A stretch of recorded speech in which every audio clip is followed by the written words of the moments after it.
இங்கே தான் உட்காந்துருக்காளா? எங்கெல்லாம் போய் தேடின்னு வரேன் நான். ஹலோ மேடம், என்ன காதை கேட்க மாட்டேது இவளுக்கு? ஏண்டி மகா, நம்ம என்னமோ நினச்சி இங்கே விருந்து சாப்பிடலான்னு வந்தோம். கடைசியில் நமக்கு கல்யாணம் பண்ணி வைக்க போகிறாங்களாமே. ஒரு பக்கம் சந்தோஷமாக இருந்தாலும் ஒரு பக்கம் ரொம்ப பயமாக இருக்குது. இவன் என்ன தனியாக பேசினேக்கா? ஒரு மென்டல் ஆயிட்டாலோ? ஏடி மகா, என்னடி இது இவன் நேரம் கூப்பிட்றவன் காதலை கேட்கவே இல்லையா? சொல்லு, என்ன பிரச்சனை உனக்கு? கொஞ்ச நேரம் தனியே விட மாட்டியே, இங்கே இருந்தாலும் தேடி வந்துரு. ஓ, தனியாக உட்காந்து அப்படி மேடம் என்ன யோசிக்கிறீங்க? எப்பவுமே ஃபோனும் கையமாக தானே இருப்பேன். ஃபோன் பேசினே இருப்பேன், இல்லை ஃபோன் ஒன்று இருப்பேன். இப்போ ஃபோனும் காணா ஒன்றும் காணா. இங்கே தனியாக உட்காந்து என்ன பண்ணிருக்கா? ஐயோ, நான் எதுனா பண்ணின்னு போகிறேன். இப்போ உனக்கு என்னடி வேணும்? அப்போ நீ இப்போ பசங்க கூட விளையாடு போ. யாரு சதீஷும் சஞ்சு கூட போய் விளையாட சொல்றியா? அதுங்க மண்ணு வச்சு சொப்பு சாமான் விளையாடின்னு இருக்குங்க. அதுங்க கூட போய் என்ன விளையாட சொல்ற? சின்ன வயசுல விளையாடுறதுன்னா போய் விளையாடு. மண்ணு வச்சு சாப்பாடு செய்கிறேன், அதை செய்கிறேன், இதை செய்கிறேன் விளையாடினா கூட பரவாயில்ல. அதை வேற சாப்பிட சொல்லி உசுரை வாங்குதுங்க. அதான் ஓடியே வந்துட்டாங்க இருந்து. நல்லா டேஸ்டா இருக்கும்டி, சாப்பிட வேண்டியது தானே. அதான் சாப்பிட்றதுக்கு அங்கே ஆள் இல்லையா, உன்னை கூட்டின்னு போலான்னு வந்தேன். வா, அங்கே வடை பாயசம் தொடர்புலாம் செஞ்சு வச்சிருக்காங்க. சாப்பிட்றதுக்கு ஆள் பத்தலன்னு உன்னை கூப்பிட்டு வர சொன்னாங்க. ஏந்திரு. வேணாம்மா, எனக்கு வடையா வேணாம், பாயசமா வேணாம், நீங்களே சாப்பிடுங்க. எடி, அம்மாவும் சித்தி என்ன பண்றாங்க? சித்திலாம் இப்போ சாப்பிட்டு இருக்காங்க. அம்மா அவங்களுக்கு பரிமாறி இருக்காங்க. என்ன பேசுறாங்கன்னு கேட்டியா? அவங்க என்ன பேசுறாங்க? நான் எதுக்கு கேட்கணும்னா, லூசுக்கு எதுவுமே தெரியாது போல இருக்கேன். இப்போ லூசு கீசு சொன்னேன்னு வச்சு பல்லெல்லாம் தட்டி கையில் கொடுத்துருவேன். இதை எப்படி நான் என் வாயால் இவகிட்ட சொல்லுவேன்? எதுவுமே தெரியாத மக்கு மாதிரி இருக்கு போயிருது. இங்க என்ன நான் பேசினிருக்காங்க, என்ன நடக்குதுன்னு உங்களுக்கு தெரியுமா? என்னடி நடக்குது? விருந்துக்கு வந்தோம், இப்போ கோயிலுக்கு வந்து திருவிழாவுக்கு போக போகிறோம். வேற என்ன நடக்குதுங்க? எல்லாத்தையும் என் வாயாலேயே சொல்லணும்னு எதிர்பார்க்குறா போல இருக்கு இவ. சரி, இவ்வளோக்கா தெரிய வரல, இங்கேருந்து கிளம்புறதுக்குள்ள அப்படியே தெரிஞ்சுக்கிட்டோம். சரி, அதை விடு. உள்ள என்னோட ஃபோன் சார்ஜ் போட்டுக்கோங்க, எடுத்துன்னு வா. ஓஹோ, ஃபோனில் சார்ஜ் இல்லையா? அதான் மேடம் வந்து இங்கே உட்காந்துக்கிங்களா ஃபோன் நோண்டாம? அதெல்லாம் பார்த்தா ஃபோன் இல்லாமல் இருக்க மாட்டாங்களே. பொடி சார்ஜ்லேருந்து எடுத்துன்னு வாடி. சுத்தமாக சார்ஜ் இல்லாமல் சுவிட்ச் ஆஃப் கண்டிஷனுக்கு வந்துடுச்சு. அதனால தான் சார்ஜ் போட்டு கொஞ்சம் நேரம் இங்கே இயற்கை காற்று வாங்கி கிளாஸ் விட்டு வந்தேன். இப்போ ஃபுல்லாக ஏறிட்டு இருக்கும் பார். ஓடு எடுத்துன்னு வா. அந்த ஃபோனில் அப்படி என்னதான் இருக்குன்னு தெரியல. நான் ரொம்ப ஃபோனை நோண்டினியாக தான் இருப்பியா? உன் ஃபோனுக்கு மட்டும் வாயிருந்து வச்சுக்கேன், அழுவும் அப்படியே. தலை, உங்க ஆளுங்க உட்காந்துக்காங்க பாருங்க. டேய், நீ வர கம்மனிடா. என்ன தலை, கிடைக்கிற சான்ஸ் எப்படி மிஸ் பண்றீங்க? என்னடா பிரச்சனை உனக்கு இப்போ? உங்க ஆளுங்க உட்காந்துருக்க பேச வேண்டியதுதானே? இப்பெல்லாம் பேசக்கூடாது, போனி. ஆமா சார், ஃபோன்ல மட்டும் தான் பேசுவாரு, நேர்ல பேச மாட்டாரு. ஏய் வாணி, சுமாரு பாருங்க, பொம்பளை பசங்களாம் உங்களை கலாய்க்கிறாங்க. இது மாதிரி நான் பேசுறது எங்கள் அப்பா பார்த்தாருன்னு வச்சுக்கோ, அடி பின்னி எடுத்துருவாரு. பொம்பளை பசங்க கிட்ட பேசக்கூடாது சொல்லியிருக்காரு. வா, நம்ம போகலாம். நானே எங்க அப்பா அம்மாக்கெல்லாம் பயப்பட மாட்டேன். இவ்வளவு பெருசா வந்துட்டு நீங்க போய் உங்க அப்பாக்கெல்லாம் பயப்படுறீங்களா? நீ பயப்பட மாட்டப்பா, நீ தைரியசாலி. உன்ன மாதிரிலாம் நான் கிடையாது. போத்தல வேஸ்ட் தலை நீ. உங்க இடத்துல நான் மட்டும் இருந்தேன்னு வச்சுக்கேன், அவ்வளவுதான். ஒரு டூயட்டே பாடிடுவேன். வயசுக்கு தகுந்த மாதிரியே பேசுகிறாங்க. சரி, நீ டூயட் பாடுவ. அப்புறமா நம்ம கோயிலுக்கு போகலாம், வா. Monica, Monica, love you Monica. அப்படிலாம் பாடுறதுக்கு தெரியல இருக்கு. என்ன பண்றது? என்ன கோயிலுக்கு போறீங்க? ஆமாம், பசங்களாம் அங்கே தான் இருக்காங்க. கொஞ்சம் வேலை இருக்கா, வர சொல்லியிருக்காங்க. இந்த ஸ்பீக்கர் பாக்ஸ்லாம் மாட்டுறதுக்கு. அப்போ இந்த ஊர் திருவிழாவே உங்க தலைமையில தான் நடக்குது போல இருக்கே. பசங்க தான் சேர்ந்து நடத்துகிறாங்க, அதை கூப்பிட்ருக்காங்க. நீங்களாம் வருவீங்களா திருவிழாக்கு? இல்லை ஊருக்கு கிளம்புறீங்களா? நாங்க முக்கியமா வந்ததே திருவிழா பார்க்கறதுக்கு தான். திருவிழா பார்த்துட்டு காலையில தான் போவோம். ஓ, அப்படியா? பார்வையிலே ரெண்டு பேரும் பேசுறாங்க. பார்வை ஒன்றே போதுமே, பல்லாயிரம் சொல்வேண்டுமா. கடைசியில இந்த மாதிரி ஆயிப்போச்சே என் நிலைமை. எல்லாரும் பேசி கல்யாணமே பண்ணி வைக்க போறாங்க. இன்னும் கண்ணிலே பேசினிருக்காங்க. 90s கிட் போல இருக்கவங்களாம் எல்லாத்தையும் மனசுக்குள்ளேயே வச்சுருக்காங்க, வெளி காட்டாம. சரி வனி, நான் போகிறேன், கொஞ்சம் வேலை இருக்கு. ஏக்கா, நீங்களும் வாங்க கோயிலுக்கு. டேய், இப்போ நாங்க வந்து என்ன பண்றது? நாங்களாம் அம்மா கூட வரோம் செங்கல்மா. ஜோ, இப்போ நாங்க தான் மைக் செட்லாம் கட்ட போறோம்ல, ஒரு பாட்டு கூத்தம் ஜாலியா இருக்கும். வாங்க அங்க போய் டான்ஸ் எல்லாம் பாட்டு போட்டு. இது மாரியம்மா மாரியம்மா அந்த பாட்டு தானே போடுவாங்க, அதுக்கு போய் டான்ஸ் ஆட போறீங்க? ஆமா, எந்த பாட்டு போடுறோம் நாங்க டான்ஸ் ஆடுவேன். போ போ ஆடு போ. நீயே வா, நம்ம ரெண்டு பேரும் சேர்ந்து ஆடலாம். ஐயோ, நானா உன்னமே சின்ன குழந்தையடா. ஏன் சின்ன குழந்தைங்க மட்டும் தான் டான்ஸ் ஆடணுமா? யாருக்கு டான்ஸ் ஆடணும்னு விருப்பம் இருக்கு, எல்லாருமே ஆடலாம். அம்மா, நானா வரல, நீ போ. சஞ்சு கூட்டு தான் வந்திருப்பா. அவ இப்பதான் சூப்பு சாமான் வச்சு மண்ணு வச்சு விளையாடின்னு இருக்கா. அதுல பிஸியா இருக்கா, அதனால வர மாட்டேங்கிறா. சரி வாங்க தலை, நம்ம போலாம். டேய், தலைன்னு கூப்பிடாதடா, மாமான்னு கூப்பிடுறோம். மாமான் கூப்பிடுறதுலாம் ஓல்டு ஃபேஷன், தலைதான் இப்போ கெத்து. சரி, பொறுமையா அம்மாலாம் கூப்பிட்டு வந்து சேருங்க. வரும்போது பாய் வச்சு தலை கண்ணு எடுத்துருவாங்க. நைட்டுக்கு கூத்து வேற இருக்குது, நாங்கள் பட்டுனே பார்க்கலாம். டேய், கூத்து பார்க்கறதுக்கு எதுக்குடா பாய் வச்சு தலை காணிலாம் உனக்கு? தலை, கூத்து நல்லா இருந்தா பார்க்கலாம். போர் அடிச்சு என்ன பண்றது? அப்படியே பட்டு தூங்க வேண்டியதுதான். அதுக்கு தான் முன்னேற்பாடோட எல்லாத்தையும் எடுத்துன்னு போனோம்.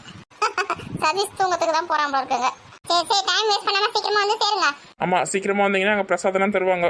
ஓ, அங்க பிரசாதம் வாங்கி சாப்பிட்டு நைட்டுக்கு முடிச்சிடலான்னு பாக்குறீங்க? உங்க வீட்டுல சாப்பாடு போட மாட்டீங்க? நான் அப்படி சொல்ல வரல. கோயில் பிரசாதம் நல்லா இருக்குல்ல, புளி சாதம், சக்கரை பொங்கல் அதெல்லாம் தருவாங்க. ஈவினிங் 6 மணிக்கு மேலே சாமிக்கு அபிஷேகம்லாம் பண்ணி தீபாரத்தனை கொடுக்குறாங்களா, அப்போ பிரசாதம் கொடுப்பாங்க, சுண்டல்லாம் தருவாங்க. அதான் சொன்னேன். அப்போ சார் வந்து அங்கே கோயிலுக்கு வேலை செய்யறதுக்கு போலடி சுண்டல் புளி சாதம் சக்கரை பொங்கல்லாம் வாங்கி சாப்பிட்றதுக்கு தான் போறாரு போல இருக்கு. சொன்னாலும் சொல்லலைனாலும் அதுவும் ஒரு காரணம் தான். வேலை செஞ்சுட்டு அங்கே டயர்டாக அது அந்த பிரசாதத்தில் வாங்கி சாப்பிடும் போது என்ன டேஸ்ட்டாக இருக்கும் தெரியுமா? டேஸ்டா இருக்குமா? நல்லா சூப்பர் டேஸ்ட்டாக இருக்கும்டா. அப்ப எல்லாத்தையும் 2 பிளேட் வாங்கிட வேண்டியதான். நல்ல சாப்பாடு சாப்பிட்டு எவ்வளவு நாள் ஆகுது? என்ன எங்க அம்மா சமைச்சு கொடுக்குறது நல்லா இருக்கு தானே சாப்பிட்டுன்னு இருக்க. நல்ல சாப்பாடு சாப்பிட்டு இவ்வளவு நாள் ஆகுதுன்னு சொல்றேன். ஜோ பெரியம்மா என்ன செஞ்சாங்க? இட்லி தோசை பூரி பொங்கல் பிரியாணி அது இதெல்லாம் செஞ்சு தராங்க. இந்த மாதிரி சக்கரை பொங்கல் கோயிலில் தராங்க. அந்த மாதிரி புளி சாதம் சுண்டெல்லாம் செஞ்சு கொடுத்தாங்களா? சாமி கும்பிட்ற மாதிரி இருந்தால் செஞ்சு தருவாங்க வீட்டில். அதான் சொல்றேன் நானு. போங்க போங்க, பிரசாதம் காலையில் ஏற போகுது. போங்க போங்க சீக்கிரமா போங்க. போய் லைன் நில்லுங்க. வாத்தர நம்ம போய் லைன் நிற்கலாம். டேய் வாணி தான் கிண்டல் பண்ணுறான்னா, இவன் வேற 6 மணிக்கு மேலே தான் தருவாங்க தீபாரத்தெல்லாம் காமிச்சிட்டு. இப்போல்லாம் பொண்ணு வச்சுக்க ஒரு தேங்காய் சில்லு கூட தர மாட்டாங்க. சரி முன்னாடியே போய் இடம் பிடிச்சி வைக்கலாம் வாங்க. சரி நாங்கள் கிளம்புறோம். பாய். Bye bye. ஏக்கா மாமா பார்த்தனே இருக்காத, கண்ணு பட்டு போகுது. சீக்கிரமா கோயிலுக்கு வந்து சேருங்க. இவன் ஒருத்தப்படா. டேய் நடடா. ஏன் தல உங்க ஆளு உங்களையே பாக்குது. டேய் திரும்பி பார்க்காம எப்படிடா சொல்ற? எல்லாம் ஒரு கணிப்பு தான். ஐயோ இவனை வச்சுன்னு ஒன்றும் பண்ண முடியாது போல இருக்குது. போடா. தலைக்கு வெட்டத்தை பத்தியா?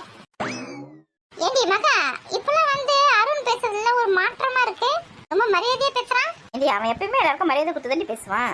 எனக்கு நம்ம டிஃப்ரெண்டா தெரியுது. அவங்க வீட்டுக்கு வந்திருக்கோன்றதுனால அப்படி பக்குவமா பவ்யமா பேசுறானோ. ஆமா ஆமா இருக்கும் இருக்கும்.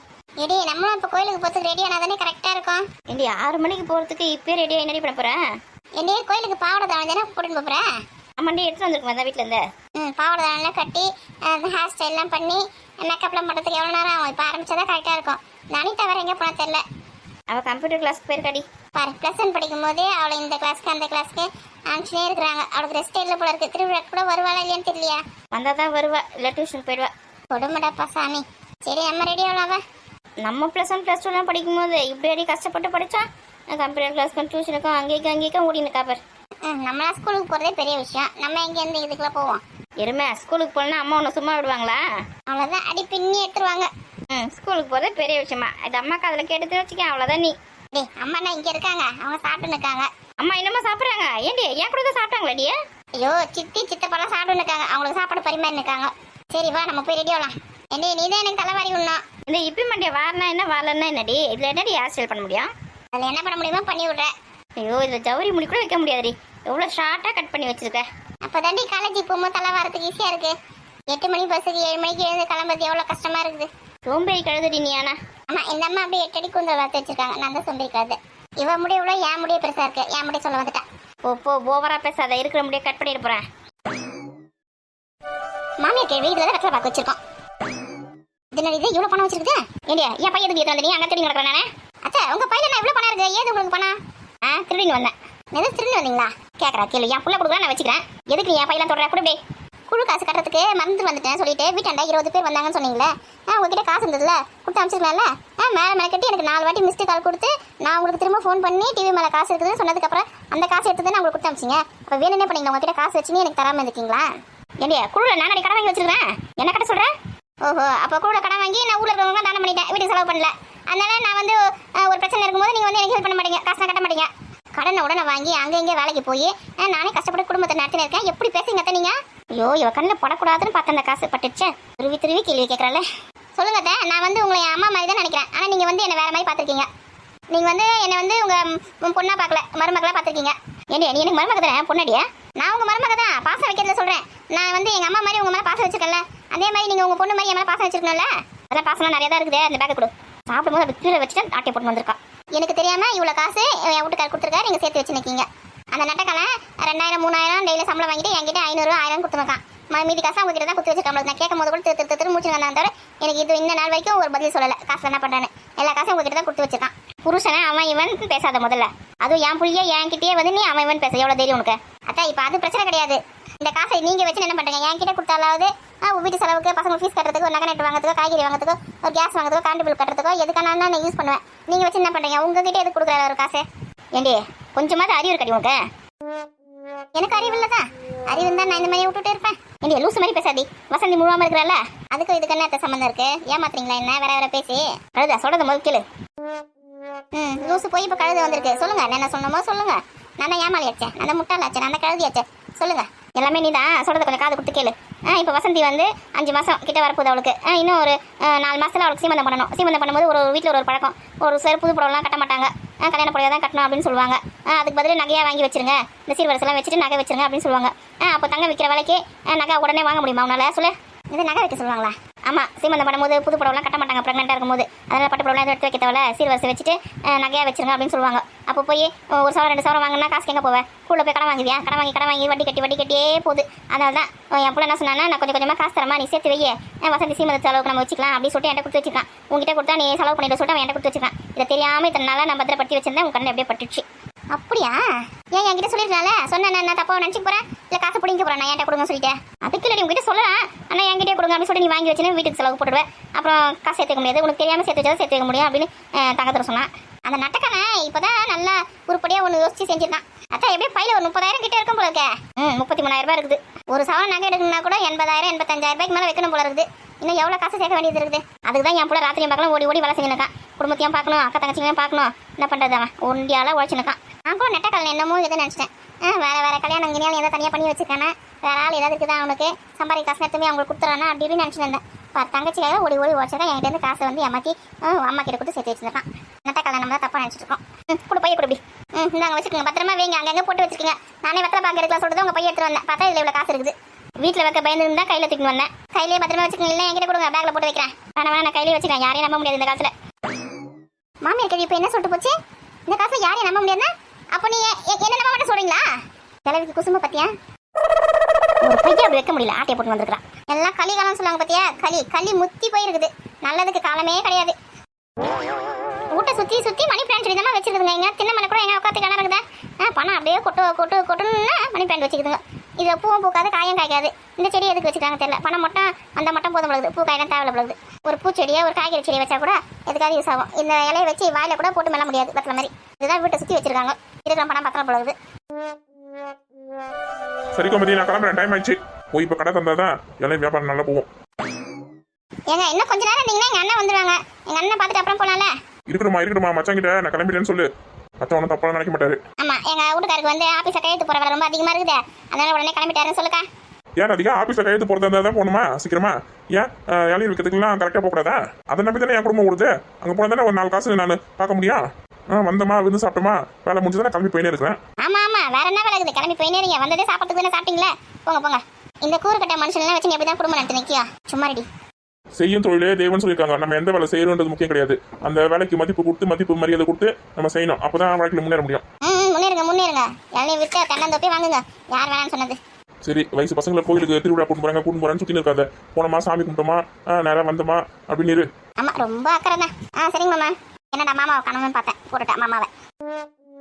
அப்புறம் வந்து நைட்டு சீக்கிரமா பட்டு தூங்கிட்டு காலையில் சீக்கிரமா 6 மணி பஸ்லாம் பிடிச்சி வீட்டுக்கு வந்து சேர்ற வழியை பாருங்க. ஏன் மாமா, எங்க அக்கா வந்து காஃபி போட்டு கொடுத்தாதான் காலையில காஃபி குடிப்பீங்களா? ஏன்டி சும்மாவே இருக்க மாட்டேனே? இல்ல, காலையில 6 மணி பஸ்க்குலாம் கிளம்பி வர சொல்றாரு, அதான் கேக்குறேன். ஏன் ஒரு 9 மணி பஸ்ஸுக்கு வந்தா வீட்டுல சேர்க்க மாட்டீங்க? கழுத்து பிடிச்சி தள்ளிட்டு இருந்தா 6 மணி பஸ்ஸுக்குலாம் வந்தீங்கன்னா வெயில் இருக்காது. வந்து பசங்களை ஸ்கூலுக்கு அனுப்பலாம், காலேஜுக்கு அனுப்பலாம், இருக்கிற வேலையை பார்க்கலாம். 9 மணி பஸ்க்கு வந்தீங்கன்னா காலேஜுக்கு லீவ் போட வேண்டியதான், ஸ்கூலுக்கு லீவ் போட வேண்டியதான். எப்போ கிளம்பி பசங்களை அனுப்பிச்சு விடுவீங்க? நாளைக்கு ஸ்கூலுக்கு போறாங்க, காலேஜுக்கு போறாங்க. உங்ககிட்ட யார் சொன்னாங்க? நாங்க எல்லாம் லீவ் லெட்டர் எழுதி கொடுத்து தான் வந்துக்கிறோம். கிழமை லீவ் எல்லாரும். அப்படியா? அப்ப பசங்க நாளைக்கு காலேஜுக்கு ஸ்கூலுக்கு அனுப்பலையா? மாமா, நைட்டு கோயிலுக்கு போயிட்டு கூத்தெல்லாம் பார்த்துட்டு அப்புறம் வீட்டுக்கு வந்து தூங்கத்துக்கு லேட் ஆயிடும். அப்புறம் காலையில எழுந்ததுக்கு லேட் ஆயிடும். அதுக்கப்புறம் எங்க இந்த காலேஜுக்கு ஸ்கூலுக்குலாம் போறது? அதான் லீவ் போட்டுலாம் அப்படியே முடிவு பண்ணி வச்சிருக்கோம். ஓ, எல்லாத்தையும் பக்காவா பிளான் பண்ணி தான் வந்திருக்கீங்க. சப்கோஸ் எப்படியோ போங்க, எப்பனா வந்து சேருங்க, நான் கிளம்புறேன். ஏக்கா, அவன் வீட்டுக்காரர் இருக்க சொல்லுக்கோம். ஏன்டி அவர் சொல்ற பத்தி கேட்க மாட்டேங்கிறாடி. நான் என்ன பண்றது? பேசாம டைவர்ஸ் பண்ணிடு. இப்பயும் உனக்கு 40 வயசு மேலே போச்சு. இனிமே உனக்கு புதுசாக மாப்பிள்ள பார்க்க முடியாது. சரி, போய் தொலைது இவருடைய நீ வாழ. இந்த அண்ணன் கடைங்க போய் தொலைஞ்சான். சீக்கிரமா வரனால இதுவே காலில் சுத்த நீ ஊற்றி ஓடி கிடக்குது. பாரு, ஒன்று இந்த மாதிரி இந்த என்ன பண்றது? ஏன்டி அவன் வீட்டுக்காரன் கிளம்பிட்டேன்டியா? ஏடி மாமா கூப்பிடுவா, போய் தரையிட்ட விடு. நம்ம ஒன்று நினைச்சா இங்கே ஒன்று நடக்குது பார்த்தியா? கடுப்பா இருக்குடி எனக்கு. என்ன பண்ணி தொலைறது? குரங்குக்கு வாக்கப்பட்டா மரத்துக்கு தாவிதான் ஆகணும். அப்போ என் வீட்டுக்கார குரங்குன்னு சொல்றேன் நீ? அப்படி சொல்லலுமா? ஏடி வீட்டுக்காரன் திரும்பி வராண்டியா? என்ன போன வண்டி திரும்பி வருது? என்னம்மா கடை திறக்கல இன்னைக்கு? ஏமா, அந்த பழம் பூவு மிச்சர்லாம் வாங்கினதில்ல, அந்த கட்டை பை வந்து பக்கத்து கடை கிடக்குமா, மறந்துட்டு போயிட்டு பாரு, எடுத்துனா போ. பன்னாட நாய் கட்டை பை வாங்கிறதுக்கு வந்திருக்கு. இந்த இடத்துல மாமா, இனி நீயாவது பேசி இருக்க சொல்றீ. அது ஒரு லூசுக்கு இருக்கு, அதெல்லாம் நம்ம சொல்ல வச்சு கேட்குமா? பேச்சு கொடுத்துனே இரு. அண்ணன் எங்க இருக்கு? நான் ஃபோன் பண்ணி கேட்டுன்னு வரேன். இந்த கிட்ட என்ன பேச சொல்றேன்னு தெரியலையா? பேசு எதுனா பேசு. நல்ல சுரியல் வெயில் காயுது. இப்போதான் இளநீர் வாங்கி கொடுப்பாங்க எல்லாம். என்ன பேச சொல்லிட்டு ஓடிடுது. இப்போ என்ன பேசுறது மாமா? சொல்லுமா. இப்போலாம் ஒரு இளநீர் எவ்வளோ விலை போகுது? சைஸுக்கு தகுந்த மாதிரிமா 30 ரூபா 40 ரூபா 50 ரூபா 60 ரூபா 4 ரகம் இருக்குது. ஓ 4 ரகம் இருக்குதா? முன்னாடி ஒரே ஒரு ரகம் தான் வச்சிருந்தீங்களா? ஆமாம்மா, இப்போ வந்து வேற வேற தகுந்த உள்ள ஆர்டர் பிடிச்சிருக்குன்னா அதனால சைஸ் வரையும் கிடைக்குது. அதனால ஒன்று ஒரு விலை வச்சு விற்கிறேன். இப்போ நீங்கள் வாங்கும்போது ஒரு இளநீர் எவ்வளோ வாங்குவீங்க? அது வந்து 25 30 35 அந்த மாதிரி வாங்குவோமா. ஏன்னா எந்த இலையில இருந்தாலும் ஒரு 5 ரூபா கூட லாபம் வச்சு விற்போம், அவ்வளோதான். ஓ அப்போ மொத்தமாக பேசி வாங்க மாட்டீங்க. இளநீர் எவ்வளோ பெருசு இருக்குன்னு பார்த்தா அதுக்கு தகுந்த மாதிரி தான் நீங்கள் காசு கொடுத்து வாங்குவீங்க. அப்படி இல்லைம்மா, மொத்தமாக வாங்கிடுவேன். அதுக்கப்புறமா ரகம் பிரித்து ஒன்றுக்கு ஒரு விலை வச்சு விற்பேன். அப்போ வந்து வித்தியாசப்படுமே லாபம். ஒன்றுக்கு 5 ரூபா 10 ரூபா. சரி, என்ன கணக்கு நம்மளுக்கு ஒன்றும் புரியல. ஏம்மா, நீ ஏதாவது இளநீர் கடை போட போறியா? எங்க மாமா வீட்டில் இருக்க வேலையை செய்ய முடியல என்னால. நான் இங்கே இளநீர் கடை போடுறது. போடுமா, பஸ் ஸ்டாண்டு கிட்ட வந்து ஒரு இளநீர் கடை கூட கிடையாது. அங்கே இளநீர் கடை போட்டு வச்சுக்க, நல்ல வியாபாரம் ஆகும். ஆமாம், இப்போ அது ஒன்று தான் எனக்கு குறை. பார்க்கலாம் மாமா. இந்த பசங்களை ஸ்கூலுக்கு இட்டு போகிறதுக்கும் அதுங்க சோறாக்கி போகிறதுக்கு துணி தைக்கிறதுமே எனக்கு நேரம் சரியா இருக்குது. எங்க நானும் ஒரு 10 ரூபா சம்பாதிக்கலான்னு தான் பார்க்குறேன். ஒன்றும் முடிய மாட்டேங்குது. நான் வேணா உனக்கு இளநீர் ஆர்டர் பிடிச்சி தரேன். என்ன எடுத்து வந்து கடையாண்டி இறக்கிடுவாங்க. நீ அங்கே உட்காந்து விற்றா போதும். நீலாம் வேற எந்த கஷ்டமா பட தேவையில்ல. உனக்கு எவ்வளோ இளநீர் வேணும் மட்டும் சொல்லு. சரிங்க மாமா, சொல்கிறேன் மாமா. இளநீர் விற்கிற மாதிரி தான் உங்ககிட்ட சொல்கிறேன். எடுத்துன்னு வந்து ஒரு லாரியோ 2 லாரியோ இறக்கி கொடுங்க. எடுத்த உடனே ஒரு லாரி 2 லாரிலாம் வாங்கக்கூடாதுமா. ஒரு 100 200 300 அது மாதிரி தான் வாங்கணும். நம்மளுக்கு எப்படி வியாபாரம் ஆகுதுன்னு பார்த்துட்டு தான் நிறைய ஒரு 1000 2000 இறக்கத்தை பற்றி பார்க்கணும். ஏன்னா இளநீர் வந்து ரொம்ப நாளைக்கு வச்சுக்க முடியாது. ஐயோ, என்ன பேசுறதுன்னு தெரியாம நான் வேற பேசினு இருக்கேன்.